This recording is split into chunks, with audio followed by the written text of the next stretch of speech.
وہ قلم بند کیے اور آج ہم تک پہنچے ہیں. یہ تھوڑا سا بتانے کی ہونا کوشش کرتا ہے کہ خدا کا کلام جو ہے بہت سارے لوگوں نے کوشش کی کہ اس کو کیا کیا جائے، قلم بند کیا جائے. اس نے کہا کہ میں نے بھی یہ کوشش کی ہے تاکہ جو کچھ میں نے قرآن کے منہ سے سنا ہے سچ سچ اور ان کو کیا کروں، تحریر کروں. اور وہاں کلام میں لکھا بہتوں نے کمر باندھی، کتنوں نے، بہتوں نے. یہ کلام ایسے نہیں ہے کسی ایک بندے کی زندگی اختراع ہے اور اس نے لکھ دیا اور آج ہم تک یہ پہنچا ہے. یہ یاد رکھیں، بائبل مقدس کے مخالفین شروع سے رہے ہیں اور دنیا کی انتہا تک، جب کونے کونے تک، دنیا کے آخر تک، اس کے کام تک اس کے مخالفین رہیں گے. انہوں نے بہت ساری کوشش کی ان میں سے غلطیاں خامیاں نکالنے کی، لیکن خداوند کا بندہ پطرس کہتا ہے یہ خداوند کا موت بے کلام ہے. کیا ہے؟ موت بے کلام. موت اس کو کہتے ہیں جو سب سے سربلند ہو، جو سب سے سربلند ہو. موت بیر یعنی قابل لحاظ، قابل اعتبار، یہ موت بیر ہے. پھر لکھا ہے یہ خطاؤں سے مبرہ ہے، اس میں غلطیاں نہیں ہیں. پھر یہ روح القدس، خداوند کے روح القدس نے تحریری طور پر اس کو ان کے اندر تحریک دے کر اس کو بذات خود خدا نے لکھوایا. پہلے 10 کام خدا نے خود لکھ کر دیے. جب وہ موسیٰ نے کسی سبب سے ان لوگوں کو توڑ دیا، وہ عوام کا ہی غصہ تھا جس کے سبب سے خدا کا کلام اس نے توڑ دیا 10 کام. جب دوسری بار جاتا ہے تو پھر خدا اس کو لکھواتا ہے، پھر وہ اپنے ہاتھ سے لکھتا ہے. اور یہ یاد رکھے شریعت کی جو کتابیں کا مصنفین جو ہے یہ خداوند کا بندہ موسیٰ ہے. خداوند نے یہ 5 جو شریعت کی کتابیں خداوند نے موسیٰ سے لکھوائی اور یہ ہمارے پاس پہنچا ہے. اور یہ بات کیونکہ خدا نے دنیا سے ایسی محبت رکھی کہ اس نے اپنا اکلوتا بیٹا بخش دیا تاکہ جو کوئی ایمان لائے ہلاک نہ ہو بلکہ ہمیشہ کی زندگی پائے. اس کا مطلب یہ ہے کہ خداوند کا کلام یہ ہمیں زندگی کی طرف لے کر جاتا ہے. اور یسوع مسیح نے شرع کے عالموں، فقیروں، فرشتوں سے کہا کہ تم کلام مقدس میں زندگی ڈھونڈتے ہو. اس میں ڈھونڈتے ہو کیونکہ اس میں زندگی آئی. اس میں جانتے تھے کلام مقدس میں کیا ہے، زندگی ہے. اور لکھا ہے کہ تم کلام مقدس میں زندگی ڈھونڈتے ہو. اور جب کہ یہ جو زندگی دینے والی کیا ہے، رستہ ہے، یہ میرے متعلق بتاتی ہے اور تم میرے پاس آنا نہیں چاہتے کیونکہ کلام مقدس ایک رستہ ہے.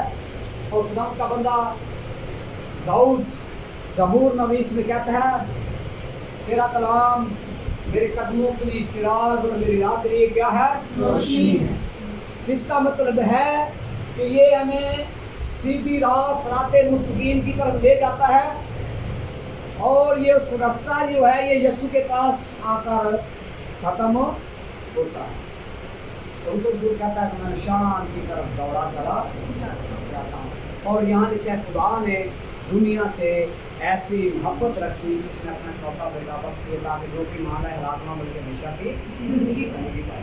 میرا ریڈیو نام سیرے کو بنائے تاکہ ہمیشہ کی کیا کرے، زندگی پائے.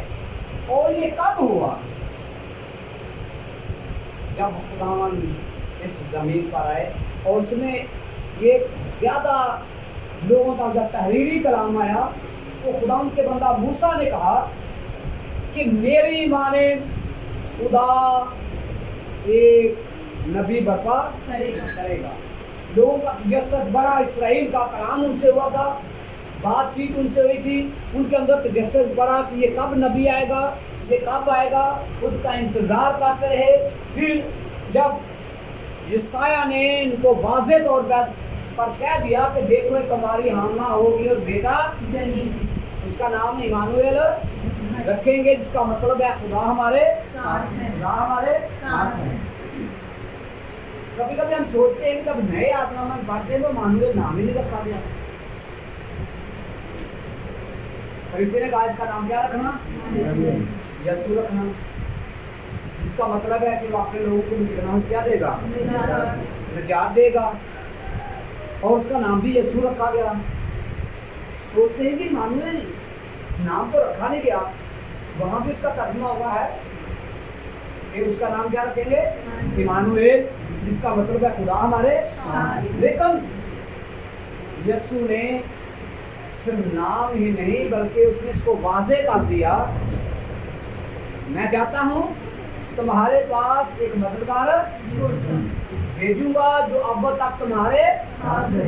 अब मैं तुम्हारे दरमियान हूँ, फिर मैं तुम्हारे अंदर हूँ। यीशु ने बहुत सारे वादे कर दिया कि फिर जब दुनिया से जाने लगे, मौत और कब्र पर फतह पाई, 40 दिन तक लोगों को नजर आते रहे। और आखिरी जो लफ्ज़ हैं, जिन बातों का शेखों ने कहा कि जाओ सारी खलक के सामने क्या करो? झील की मनादी करो, और जिन बातों का मैंने तुमको हुक्म दिया है उन पर क्या करो? अमल करो। देखो मैं दुनिया के आखिर तक हमेशा तुम्हारे साथ हूं। इसका मतलब है यही इम्मानुएल था, जिसकी पेशन हुई वो थी। ये वादे यीशु ने आसमान पर ठाए जाने तक, ये अल्फाज आखिरी अल्फाज ये थे कि मैं दुनिया के आखिर तक हमेशा तुम्हारे साथ हूँ। इसका मतलब खुदा यीशु ने यहूदियों को वादे कर दिया कि जिसका नाम इम्मानुएल रखा जाना था, जिसकी पेशन गोई ईसाया ने की थी, जिसके आपने उस वक्त से इंतजार में थे, वो उन्होंने अपनी बेटियों को कुंवारा रखना शुरू कर दिया, जो खुदा के साथ तो रिलेटेड थी, जो खुदा की हैकल में रहती थी, खुदा की खिदमत, जिनके अंदर माइंड साथ में खुदा की खिदमत करनी है, उसके अहकाम को बड़ी पाबंदी से वो मानती थी। और उनके बाद बहन उनको कुंवारा रखना शुरू कर दिया कि शायद हमारी बेटी उसके सिला से वो मानने जमीन पर आ जाए। और ये कलाम होते होते मलाकी तक आया। उसके बाद 400-450 साल तक खुदा खामोश है। खुदा ने कोई कलाम नहीं किया यीशु मसीह का, बल्कि यीशु मसीह का नहीं, इससे पहले मुकद्दसा मरियम से ये कलाम हो चुका था।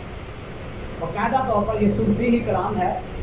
ये जो है यीशु मसीह के आने तक, मलाकी से लेकर यीशु मसीह के आने तक 400 से कुछ वर्ष ऊपर हैं, जहाँ खुदा बिल्कुल खामोश नजर आता है। कोई कलाम नहीं खुदा ने किया। और खुदा का बंदा पौलुस रसूल इस बात को वादे बिल्कुल तथा उसके 4 बार में कहता है कि जब वक्त पूरा हुआ उसने अपने बेटे, ये हवाला पढ़ दें, हमारे खुदावंद यीशु मसीह को जमीन पर क्या किया? भेज दिया। ये हवाला पढ़ दें, बिल्कुल का हाथ 4 बार, उसकी चौथी ही है। लेकिन जब वक्त पूरा हो गया तो खुदा ने अपने बेटे को भेजा जो औरत से पैदा हुआ और शरीयत के मोहताज पैदा हुआ, ताकि शरीयत के मोहताजों को मोल लेकर छुड़ा ले और हमको लेपान होने का दर्जा मिला। आमीन। जब वक्त पूरा हो गया, ये खामोशी का दौर गुजर गया, खुदा ने अपने नबियों को भेजकर देख लिया था। उसका कोई खातर रिजल्ट सामने नहीं आया था, जो खुदा की मर्जी थी। खुदा चाहता था कि जैसे मैंने बागे अदम से आदम को निकाल दिया है, ये वैसे ही फिर से जिस तरह की बहाली पहले नाफरमानी के तब से ख़त्म हो गई थी, पहले बहाली थी, ये मेरे साथ वैसे दोबारा बहाल हो जाए। लेकिन ये बहाली खुदा को नजर ना आए, ये बहाल हो ही ना सके। खुदा ने बड़े बड़े सूरमा भेजे, ये नहीं है कि नबी कम भेजे, और बड़े बड़े सूरमा भेजे तो आसमान से आग नाज़िल करते थे, जिनके कहने पर आसमान से ओले बरस जाते थे, जिनके कहने पर आसमान बंद हो जाता था, जिनके कहने पर मुर्दे जिंदा हो जाते थे, जिनके कहने पर शोर शिफा पाते थे, जिनके कहने पर बीमारियां खत्म होती थी, जिनके कहने पर काल खत्म होते थे, जिनके कहने पर जेरों की दीवारें गिरती थी। लेकिन फिर भी खुदा और इंसान का रास्ता ना सका। फिर खुदा ने बीच में कुछ 100 साल, ये तकरीबन उतना